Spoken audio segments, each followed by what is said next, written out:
Hello, hello, hello. Good evening, good evening, good evening. Hello, hello, hello. Good evening, good evening, good evening, everybody. My name is Nelson E. Brown, and you are listening to the Beauty in Us Radio right here on Awesome God Radio.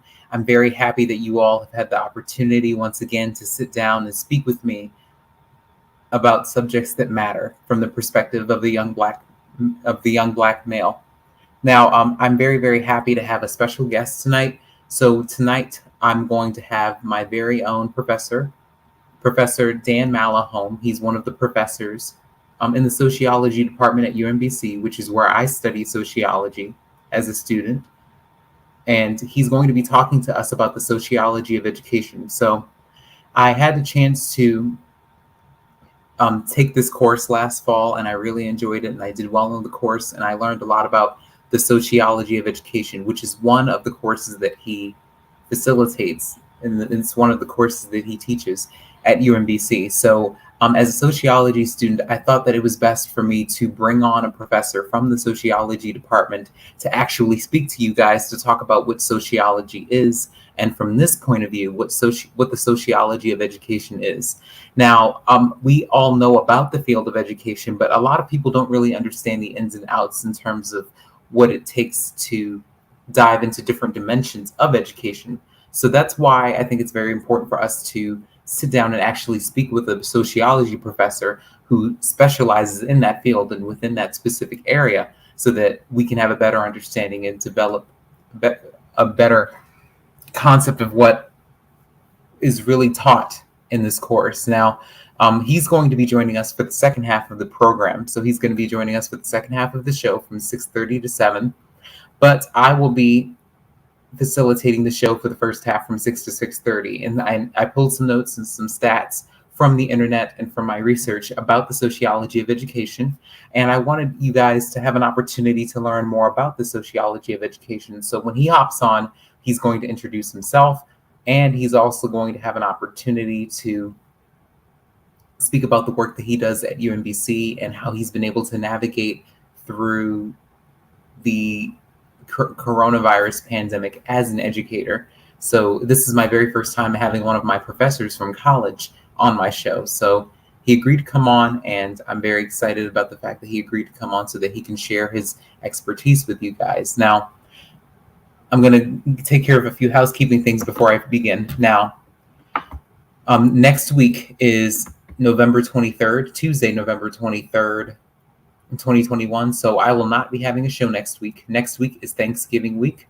I'm going to be off next week I'm going to be taking a break. So I'm going to be on a hiatus for next week. So there is going to be no show next week. So if you hop on the broadcast, if you hop onto the show and you see that I'm not here, it's because I am off. So I just want to remind you guys that, next week on November 23rd, 2021, next Tuesday, I will not be here with you guys. I will be taking a break, and I will be on a hiatus, my Thanksgiving break from school and from facilitating my radio show. I think it's really, really nice to just take a break every now and then, and also to spend some time with my family and to just exhale and take a mental health break, which is something that we all need, especially during these times. So I just wanted to clear that up in the beginning of the show before we dive right into the subject at hand. So when we talk about the sociology of education, we have to think about it from different dimensions. But when we talk about the sociology of education, we need to figure out what exactly it is. And according to sources, it says, a lot of the sources that I've pulled and that I've researched say that the sociology of education is the study of the relationship between society and education. But it also states that the sociology of education refers to the study of how the individual experience in public institutions can affect education and its outcomes.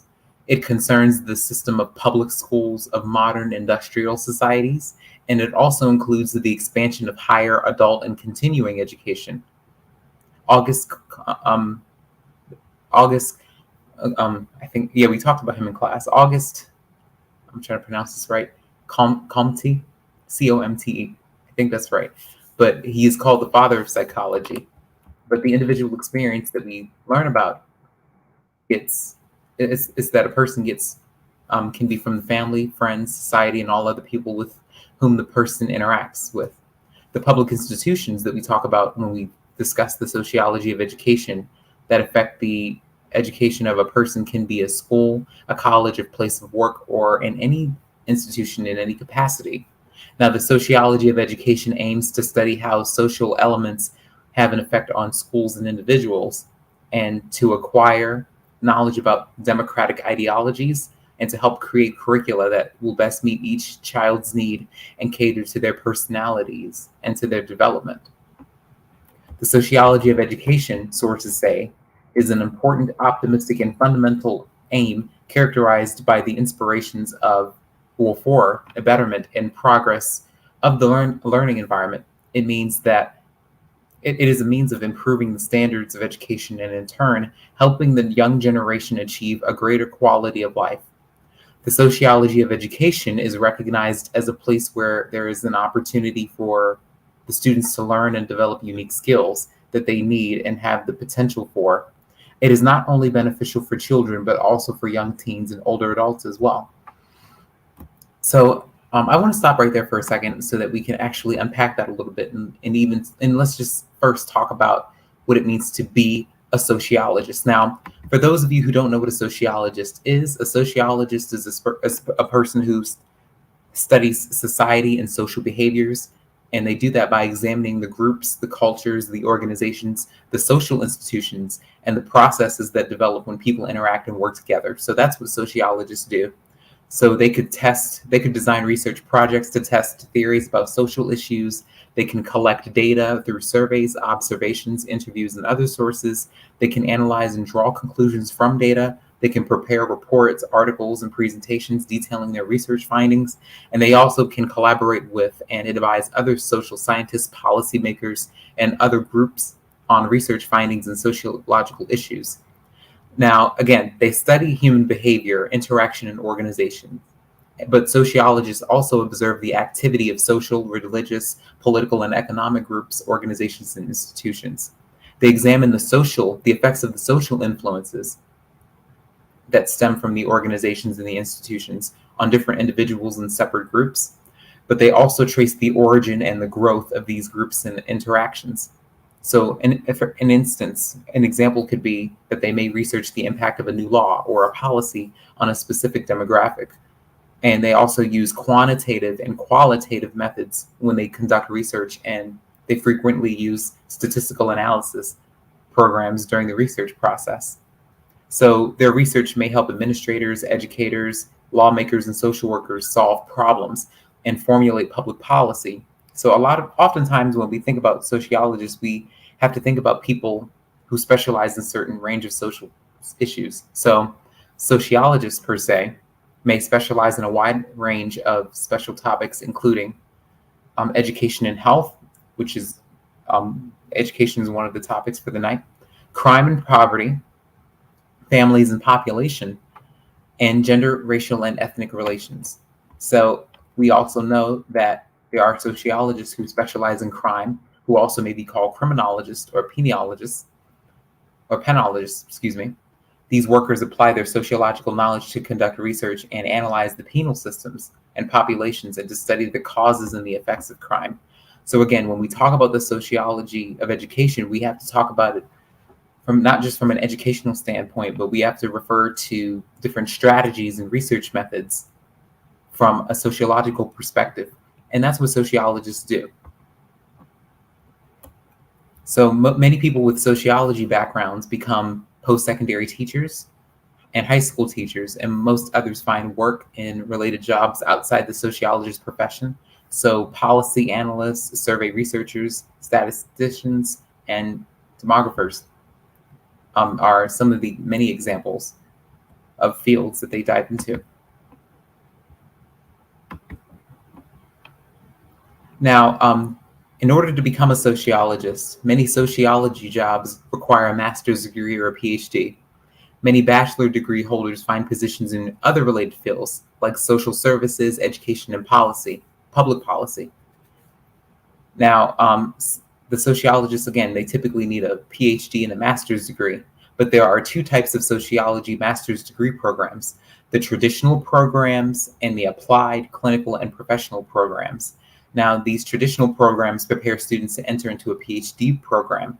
Applied, clinical, and professional programs prepare students to enter into the workplace, and it teaches them the necessary analytical skills to perform all of the sociological research that they need in a professional setting. So having a career and building a career as a sociologist is very rewarding once you have time to actually pursue your education and to follow through and to just dig deep into a lot, learning about the social issues that exist and figuring out how to solve problems with your influence and with the work that you do on a daily basis as a sociologist. So that's something that we all have to keep in mind, and that's something that we'll learn about more in detail in the next 20 minutes.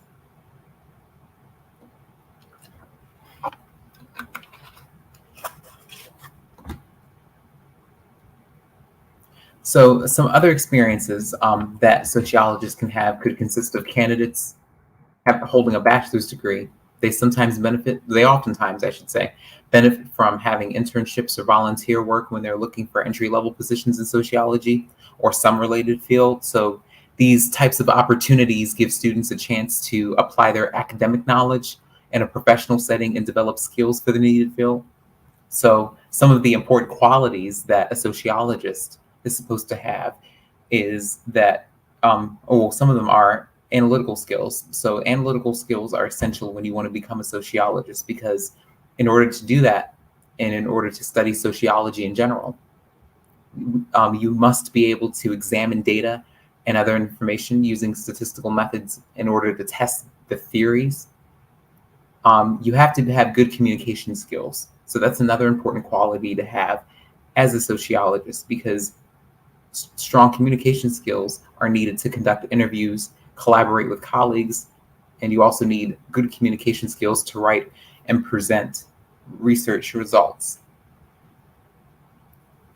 Now, critical thinking skills, they're the top three skills. So we have analytical skills, communication skills, and critical thinking skills. So critical thinking skills are the third most important quality to have, because sociologists spend a lot of their time designing research projects and collecting, processing, and analyzing information to draw logical conclusions about society and various groups of people. So these are all of the things that we have to keep in mind when we think about pursuing careers as sociologists, and when we think about specializing in a specific field within the world of sociology. We have to keep all of this in mind, because if you don't really know how to demonstrate great qualities, important qualities, it's going to be very difficult to pursue a career such as sociology, because it's very abstract. It's not really black and white. It requires you to think outside the box.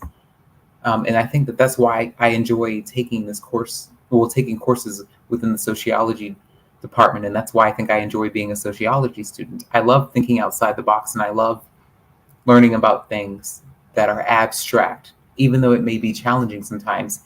I enjoy learning about social issues, and I enjoy learning about what's wrong. And I love the fact that I can figure out how to resolve problems that exist. So I think that's why I was drawn to sociology during my young adult years, pursuing my career and with attending college. And it's something that I can make a great career out of. I think that's what drew me, and that's what attracted me to this major. And that's what I'm getting my second degree in. So when we also think about sociologists, we have to remember that they can work in a wide variety of settings. So they typically work in an office, but they also may work outside of an office setting when they're conducting research through their interviews or observations. And they can even conduct research and present research results. And they most likely will work on a full-time basis during regular business hours. So that's something that I think is very important for people to understand as well. So when we talk about the sociology of education, I did manage to pull an article from the American Sociological Association about the sociology of education, which is what we're going to discuss in about 30 minutes or so. And it's called The Embeddedness of Teachers' Social Networks, Evidence from a Study of Mathematics Reform. So this is an article about the sociology of education that was released a few years ago, so several years ago actually, and it talks about how to examine the world of education and how to create ideas and methods to figure out how to, in order to figure out how to articulate that to students and the people who are learning from that. So it starts off by saying that the teacher's social networks within the education system can play an important role in teacher learning and organizational change. But what influences teacher networks is the question that's on the table. And it also asks, why do some teachers have networks that are likely to support individual and organizational change while others do not? And the study is a first step in answering this question. And we have to focus on how district policy influences the quality and the configuration of teachers' social networks. We draw a longitudinal qualitative study of implementation of a mathematics curriculum in 4 schools. So this is what they use as an example to try to get their point across. And they show that the district policy shaped the tie formation process. Again, this is an example that they use, influencing the structure of networks, the mobilized resources that teachers subsequently accessed via their networks, influencing the benefits accrued through network exchanges, and introduced interaction routines that interrupted conventional ways that teachers talked together. And they also were able to uncover unexplored facets of network formation and change, and they were also able to provide insight into the dimensions of social networks that are amenable to outside intervention. So again, this is just an example of what they used in the education system within this passage in order to test theories and in order to measure how effective things were or how ineffective they were. And that's something that we just have to keep in mind when we think about pursuing a career in sociology, or when we think about the sociology of education from a broad standpoint.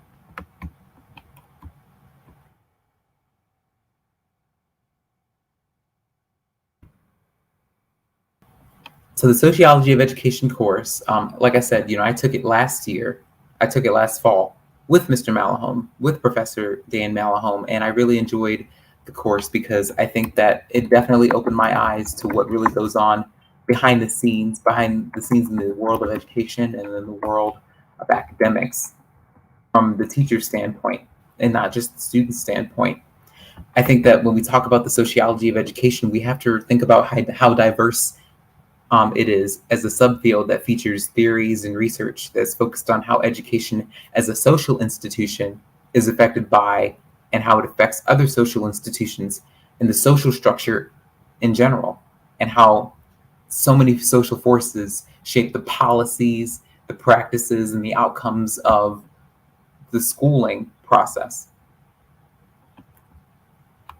Even though education is typically viewed in most societies as a pathway to personal development, success, and social mobility, and as a cornerstone of democracy, sociologists who study education, like Professor Malihom, take a critical view of these assumptions to study how the institution actually operates within the society.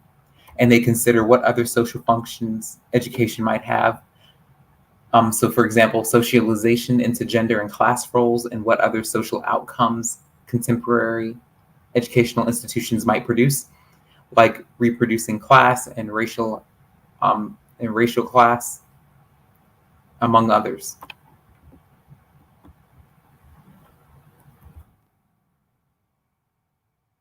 So I'm not going to give you a whole history lesson about the sociology of education. I'm going to leave that to the professor, but There are many theoretical approaches within the sociology of education that I encourage you all to dig deep and learn more about. But I just want to say that the sociologists who work from this perspective also assert that educational institutions in in school curricula, again, this all stems from the notes that I collected. The school curricula are products of the dominant worldviews, beliefs, and values of the majority, which typically produces educational experiences that marginalize and disadvantage those in the minority in terms of their race, their class, their gender, their sexuality, and ability, among other things. But by operating in this fashion, the educational institution is involved in the work of reproducing power, domination, oppression, and inequality within society. So these are all of the things that happen. These are all of the events that transpire while we talk about the sociology of education.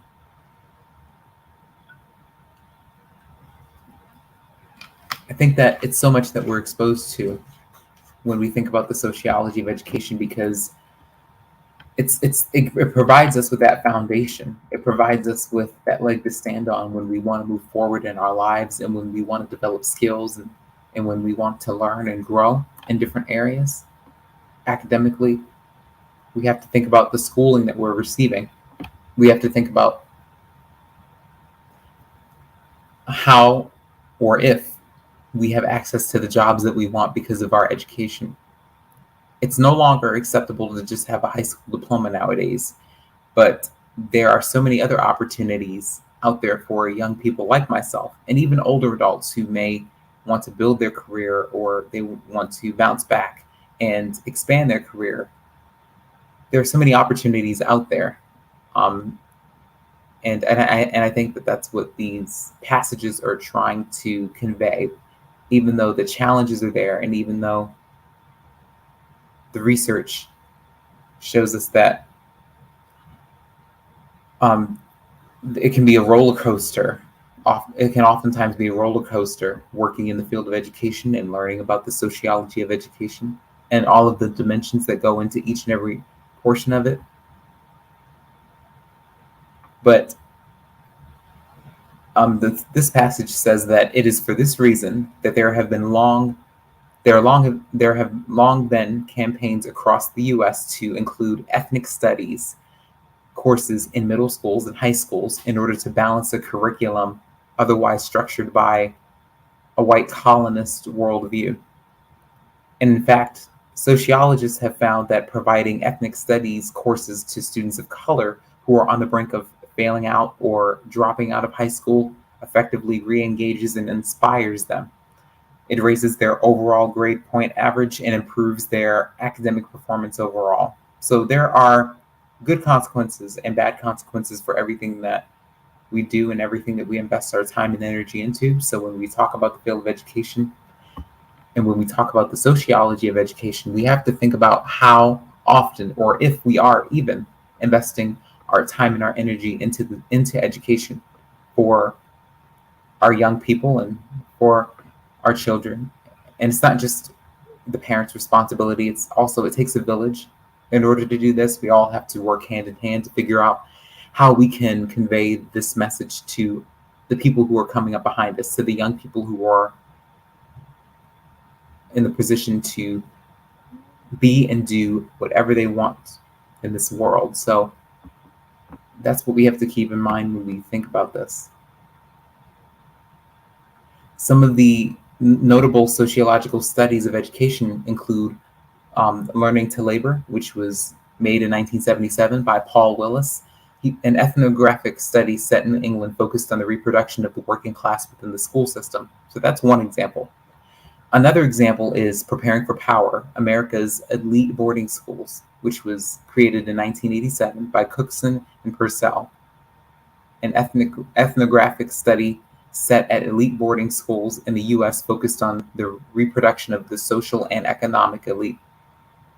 Women Without Class, Girls, Race, and Identity was produced by Julie Betty in 2003, an ethnographic study of how gender, race, and class intersect within the schooling experience to leave some without the cultural capital necessary for social mobility within society. So these are examples of notable sociology studies of education that we can really, really dive deep into once we speak to our professor in about 5 minutes. And the last one is academic profiling, which is a term I personally have never heard of before. But it says that Latinos, Asian Americans, and the achievement gap. This was created by Miss Gilda Ocha in 2013, when an ethnographic study was done within a California high school of how race, class, and gender intersect to produce to produce the achievement gap between Latinos and Asian Americans. So again, we have to look at this from a broad point of view. And since he is sitting here, I'm going to add him to the stream and welcome Professor Dann Malihom to the broadcast. Again, this is my very first time featuring a professor on my show. Professor, I'm really glad that you had an opportunity to appear on the Beauty and Us radio right here on Awesome Guide Radio. I took the course with you last fall, the Sociology of Education, and I really, really enjoyed that course. But I find that a lot of people don't understand the ins and outs of that course, because they understand what education is, they understand what sociology is, but they don't really understand how abstract everything is and how it requires you to really think outside the box. So could you tell us a little bit about yourself and the work that you do at UMBC within the sociology department? Hi, great. Thank you for having me on here, and it's a pleasure to be here. And I'm glad you're spreading this information out to other people. My name is Dann Malihom, as pointed out. My master's is in applied sociology, so I study immigrants, and my thesis was on the educational attainment of first and second generation immigrants. At UMBC, I teach social stratification, looking at inequality, and I teach sociology of education. Social stratification is a course that we commonly hold as a kind of a core elective, but sociology of education is something that I actually brought back. It was offered a while ago when I was an undergrad, but then there was nobody to take it on. So when I had the opportunity to start teaching and kind of create my own courses, I really felt a good time to bring back the sociology of education. Yes, absolutely. So could you just give everybody an overview of what the Sociology of Education course entails? Because I don't think it's offered at every single university. I don't think that every single university or even a private college gives students an opportunity to learn about the sociology of education. I mean, whether they're sociology majors, whether they're pursuing careers in education. I think that after I took that course last fall, it definitely helped me understand that it goes hand in hand. Sociology and education, that course made me realize that it goes hand in hand when we think about where we are and where we're trying to go within our school systems and in the world of education for our young people, for everyone, not just students, but also for parents and educators who are working together, administrators, people who are within the community and who want to prosper. So could you give us an overview of like some of the things that someone could learn about if they're interested in taking this course, or if they just say, listen, I'm not sure what this is, I'm not sure what sociology is, I'm not sure what education is. How could you explain that to someone who's completely new or oblivious to sociology and to the world of education? So education, especially in the United States, but worldwide, it's a social institution. It is something that is compulsory. We have compulsory public schools. We have had since essentially the early 19th century. And it is a socialization entity. What I mean by that is just like religion, culture, gender, race, it is a social construct. So it is nothing that's biological or innate, even though we tend to think things are. But instead, it's still, as you mentioned earlier, it's an abstract. It's something that's amorphous, but it's still very real. Like we talk about gender being a social construct, or race being a social construct. There's nothing there biologically to say one race is this versus another one.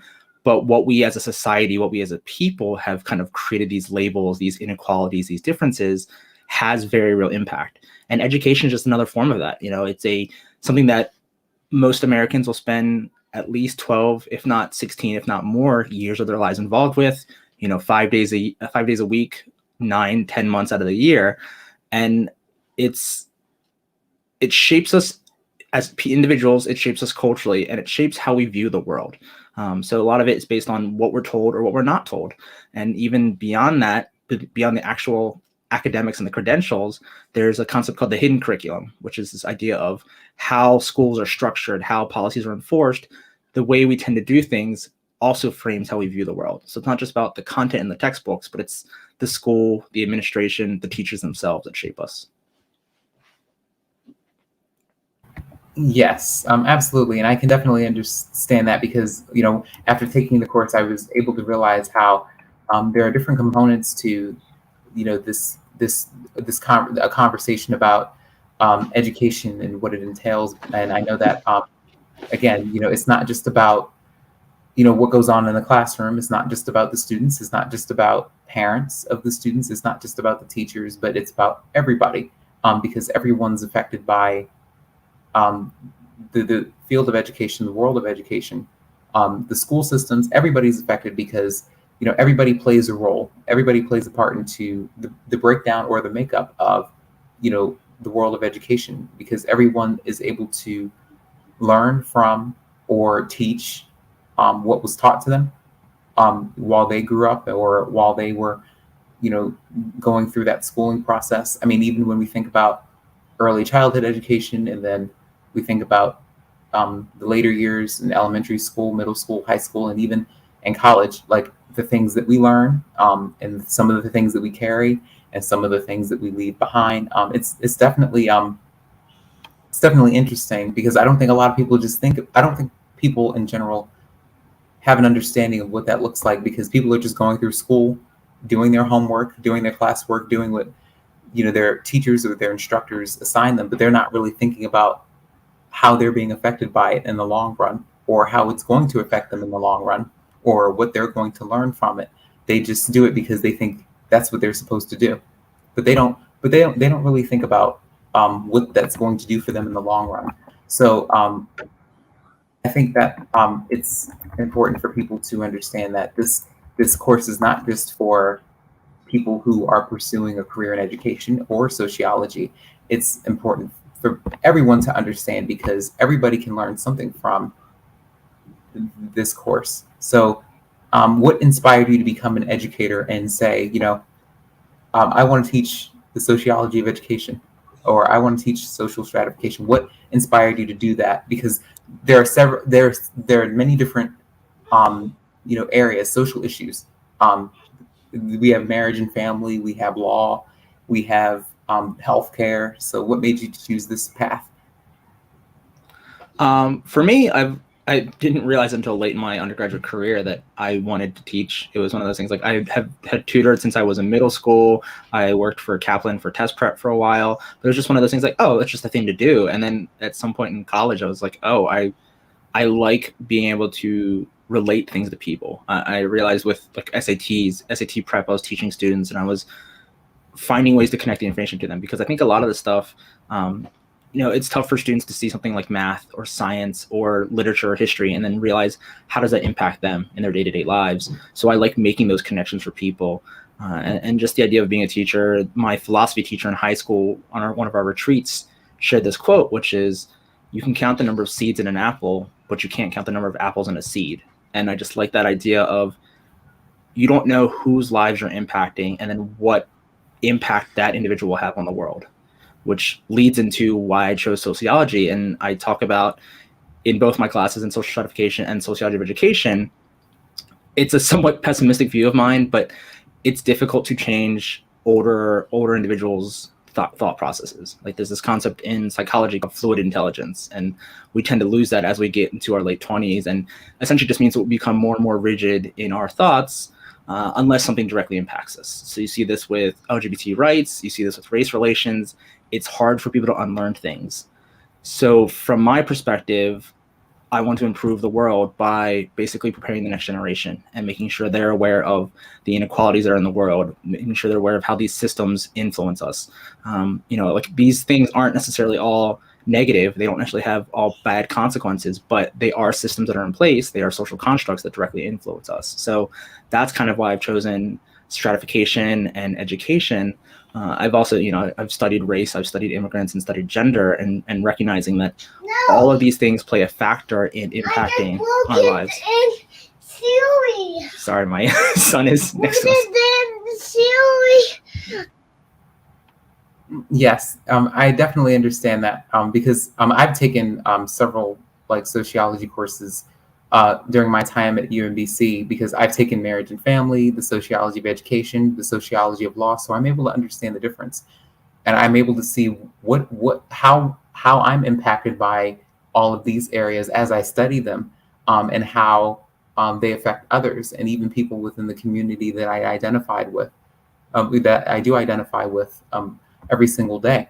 So I think that it's safe to say, it's suffice it to say that a lot of educators have faced a lot of challenges during the COVID-19 pandemic, trying to teach these lessons to a lot of their students, in a hybrid model, in an online and remote environment. So what does that look like for you, between when this pandemic started and where we all are now, in terms of just trying to make sure that you can still feed the knowledge and the resources to the students in the same fashion, just in a different method, to just teach them the same curriculum, and just to provide them with all of the same resources so that they can be successful, and so that they can take this knowledge with them wherever they go and with whatever they pursue.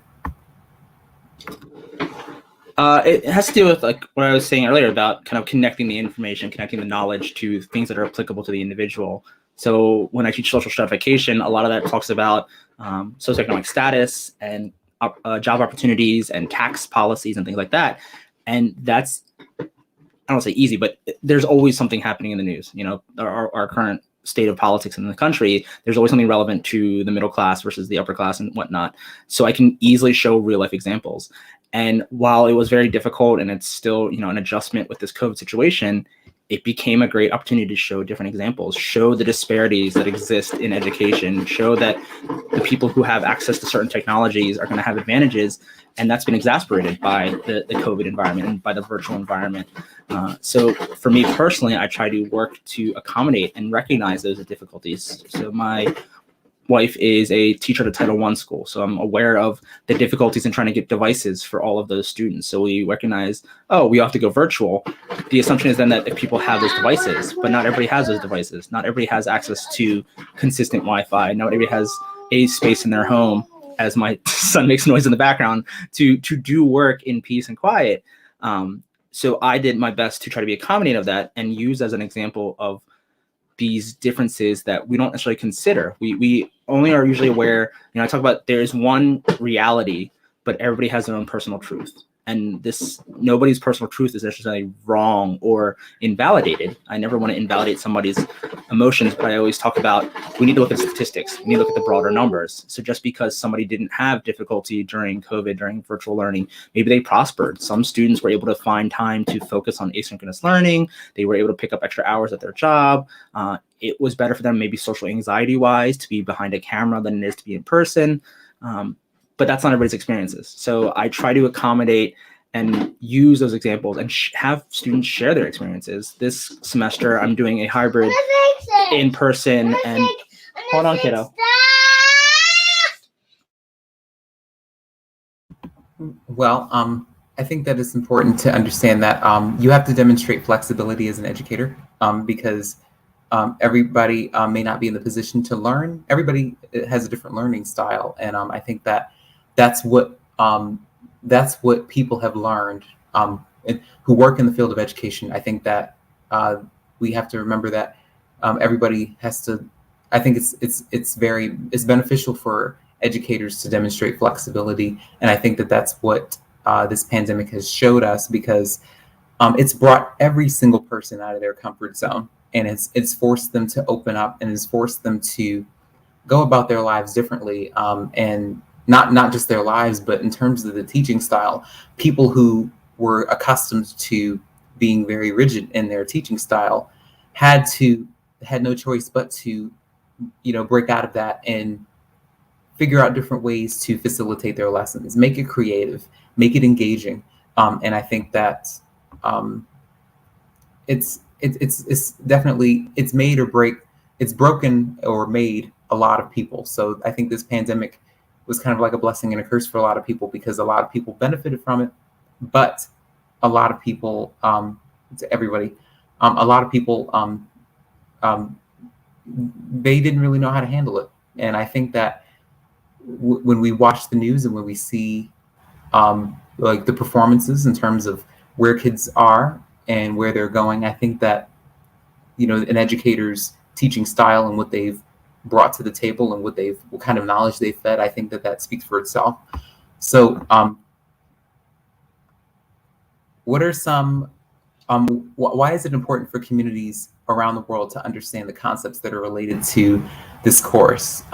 So why is it important for people to learn from this course, and what kind of benefits can someone get from, when they enter into the course and when they come out on the other side of it? What are some of the benefits and advantages can they have when they as they pursue a career in sociology? Because it's a lot of reading, it's a lot of research, it's a lot of writing, and everybody's not able to handle that.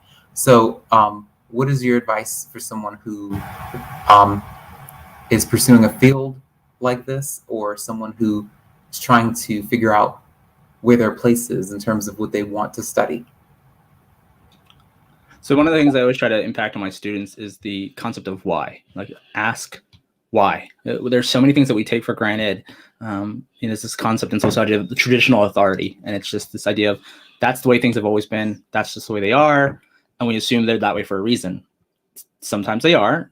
Sometimes those are discriminatory reasons, and sometimes they aren't. It's just the way that things worked out, and nobody thought to change them or to question them and to kind of work to improve the system.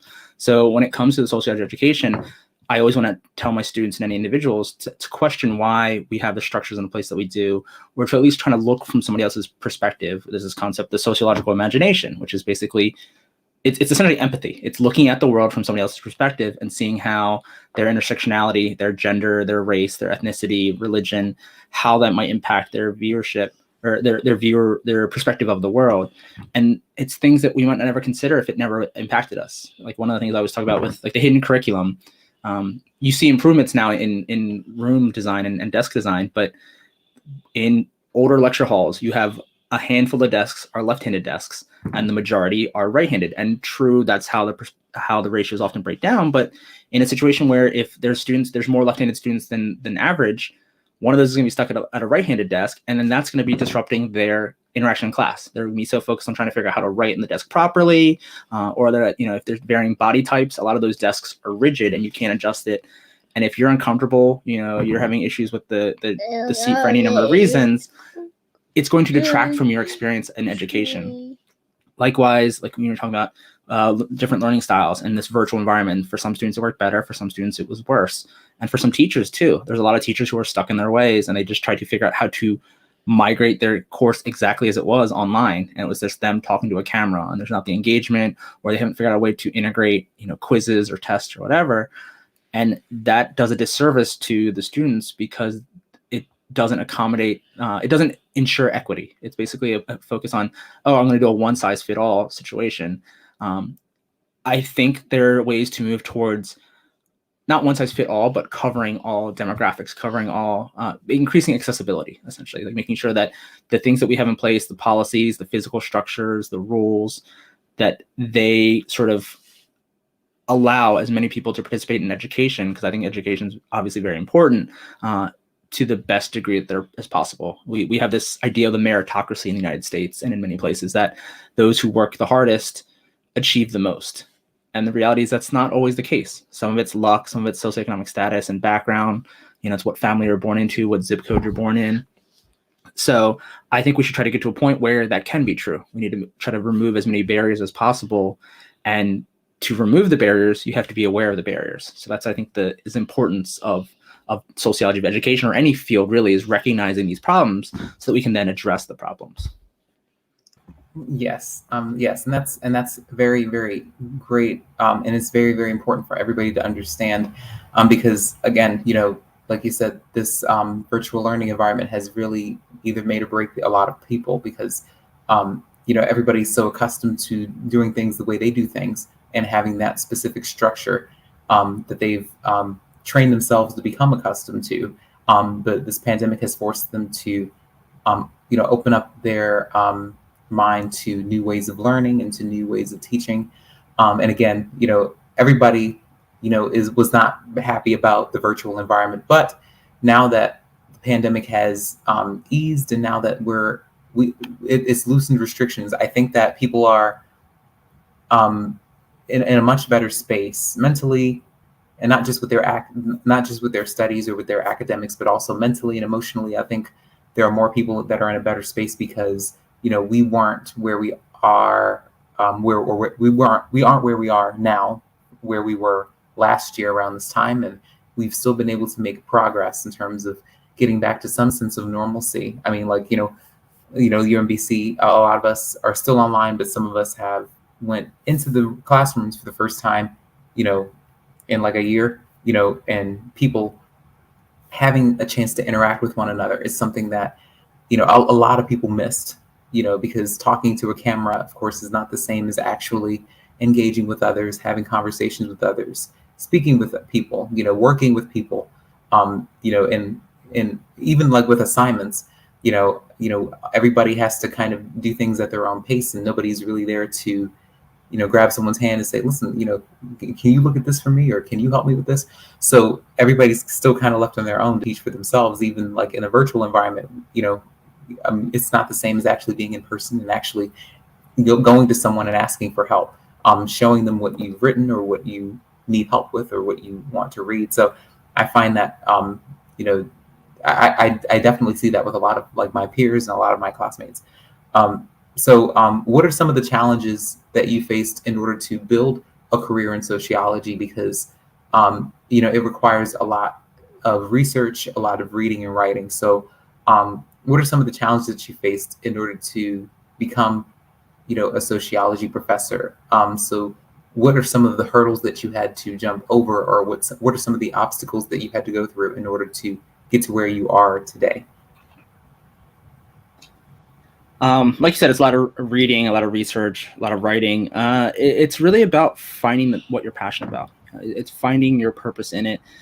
In sociology, there's kind of three levels of inquiry. The first is description, basically just saying, what is the state of the world? What are demographics? What are numbers? Things like that. And then there's explanation, which is looking at why are the ratios, like how many, like X percentage of people are living in poverty, like, well, why, and trying to figure out these explanations of the demographics that we determined in the description. And then the last stage is prescription, and that's where you actually start to have policy change, or at least policy suggestions, and research that has a purpose, or at least what I consider to have a purpose. And it's looking at the things in the world that you're passionate about, or the things that you think need to be changed or improved, and working towards that. So like that's the biggest challenge, is finding those things. And sometimes it can be, for lack of a better term, depressing. It can be demoralizing. Like you see these inequalities, you see sometimes hatred or distrust or any number of things in the world. And when you look at it from a very descriptive point of view, like you look at the numbers, you're like, this is just cold hard statistics. The world can be pretty terrible sometimes. So it's a matter of recognizing, like I was saying earlier about with the next generation, like my hope, what kind of keeps me doing this, is recognizing that we can change. This isn't just set in stone. This is not innate human characteristics. It's just the way that society is structured now and the way we've been socialized to think, but that can change. So I think if we, gather this information, we recognize where the issues are, where the inequalities are, it's kind of the motivating factor is to like, okay, yes, things can be rough. The world isn't as great as it could be, but it still could be better. So like that's kind of the challenge, and the motivation is to fix the issues.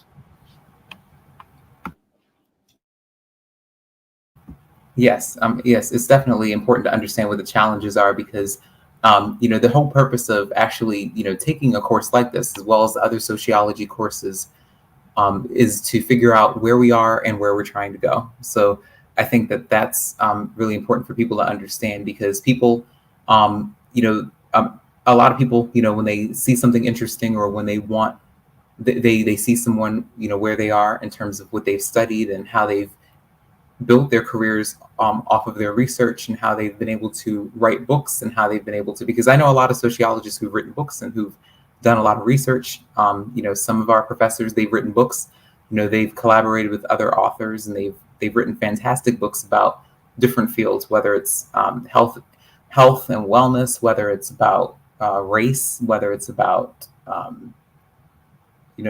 education, marriage and family, crime and poverty. Like, I know a lot of talented people who know how to take the research and know how to incorporate it into a book in writing, and they know how to convey that to others. But a lot of people, they don't understand the work that actually goes into doing all of this research, and creating these theories and putting them on paper, because sometimes it can be very hard to put the pieces to the puzzle together when you're trying to figure out why things are the way they are, and when you're trying to figure out how to get from A to Z. And I think that people have to understand that, because people sometimes want to jump on a bandwagon, but they don't really understand what it takes in order to actually get there, and to be successful at that. Because it can be challenging at times. It's not always about just reading cool stuff, or just learning about what's going on in the world. It's actually about digging deep and taking your passion and actually cultivating that into something great. So my last question, before I wrap up the interview, my last question is, what advice would you give to a young person who's in college? Because I know earlier in the interview you said that this is something that you were drawn to because you were trying to figure out how to make a change, how to be a change, and how to make a career out of that. And you talk a lot about how sociology gave you an opportunity. It provided you with an outlet in order to make that change and to make that difference. And even as an educator with your students, giving them these lessons that you teach them within these courses, and helping them stay motivated, and giving them an opportunity to carry that with them. So what is your advice to someone who's first starting college, or someone who may be in high school and who may be thinking about pursuing a career in this field, and they may not be sure what to pursue or how to go about it? What are some of the biggest takeaways, I should say, from you pursuing what you're pursuing, and helping someone who may not understand where to go or how to pursue this field? I think it's about figuring out what motivates you. For some people, that's financial things. For other people, it's more kind of unspoken value, contributions to community, things like that, or just the discovery of knowledge. So I would say that the two things to be aware of are the applicability of pretty much all sociology. Like, we humans are social creatures. Like, we live in society. So unless you are by yourself in the woods and not interacting with any kind of community, you are partaking in society, and there is going to have impacts in one way or another. The other side of it is kind of also go back to the previous question. It's not always glamorous. So you're not entering sociology to become some celebrity or some high impact individual. And research can be really boring. When you're collecting data, you're going to have people who don't want to participate in your study. When you're analyzing the data, you're coding the data for analysis. It can get really boring, really repetitive, but it's very important, because while I said, a lot of this is driven by hope and kind of individual truths, you can't have emotion when it comes to the statistics. Statistics can be manipulated. Statistics are how you can convince people for positive or negative, but you can't alter the data beyond what is there. So that's one of the things to kind of recognize, is you need to divest yourself, because sometimes you'll find information that doesn't support your initial thesis. And unfortunately, the system is structured where universities and places like that don't like no findings. They want to have every study to have some sort of big breakthrough. and then you go back to the drawing board and you find out some more information, or you find some other connection. So like I said, initially it's not really glamorous. It's repetitive. It can be tough, but most policy tends to stem from some sort of statistical evidence or some sort of argument. And then to my earlier point is, finding what drives you. If people, like, I'm not going to shame somebody for being interested in financial gain. And a lot of CTOs, so chief technical officers in big corporations, have an arts and humanities or social science background. So even though they are the technical officer, they themselves might not be, waist deep in the programming, the computer science and whatnot.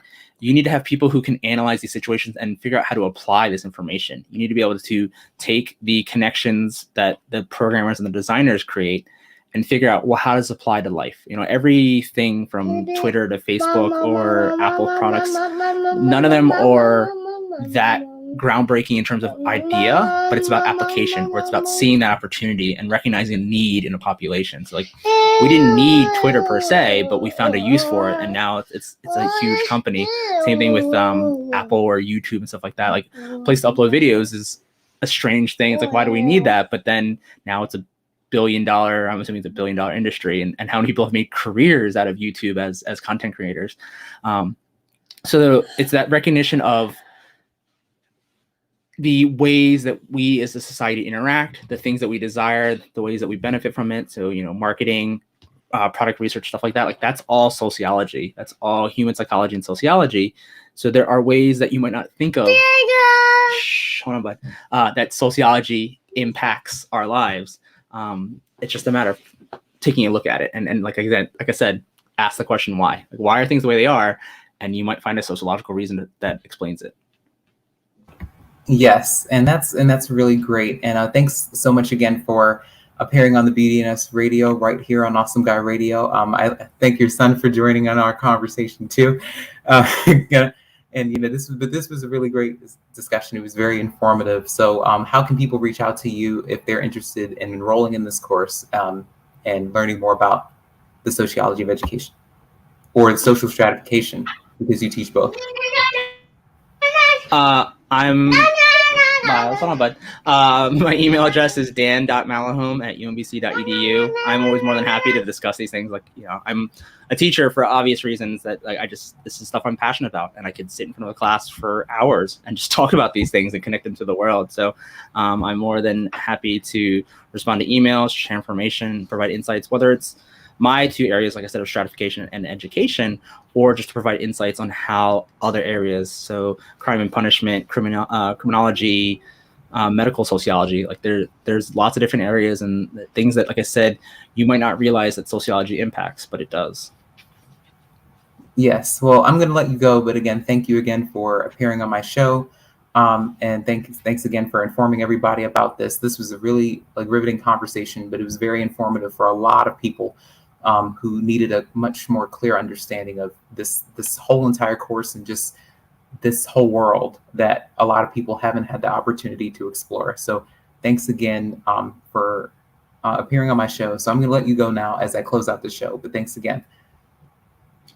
Great. Thank you so much for having me. I'm glad you thought of me, and it was enjoyable having you in my class, and I look forward to all the good things that you'll do. Thanks again, Professor. All right. Take care. You too. So that wraps up another edition of the Beauty in Us Radio right here on Awesome Guide Radio. So I'm your host, Nelson E. Brown, and I'm glad you all had the opportunity to listen to this riveting conversation and this informative discussion about the sociology of education. So again, this was my very first time featuring my professor from UMBC and from college in general on my show. So I hope you guys have an opportunity to dig deep and to learn more about this course and to learn more about this field, because it's so fascinating. So again, just as a reminder before we close out the show, next week on Tuesday, November 23rd of 2021, I will not be here. So I'm taking a break next week for Thanksgiving week. So I'm going to be off next week. So I'm going to be on a hiatus next week. So don't hop on here because I won't be here. So don't forget to just enjoy the time that you have with your family. I think that this year we are in a position where we can definitely enjoy our family, the presence of each other, and with safety precautions, of course. But I hope you all have the opportunity to enjoy your families and to enjoy this holiday season as we all get bundled up for the fall. We're smack dab in the middle of the fall as we still continue to recover from a pandemic and as we continue to navigate our ways through these difficult times.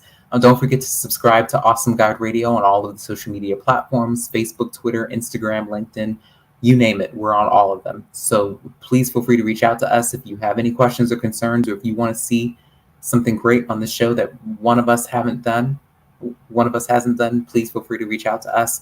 We're available on all of the social media platforms: IG, Instagram, Facebook, LinkedIn, you name it. All of the social media platforms, we're all available 24/7. So stay tuned. So after next week, so you'll be hearing from me on November 30th, 2021 from 6 to 7 p.m. So that's when I will be back for another show. And I will keep you guys posted about what to expect. So take care, stay safe.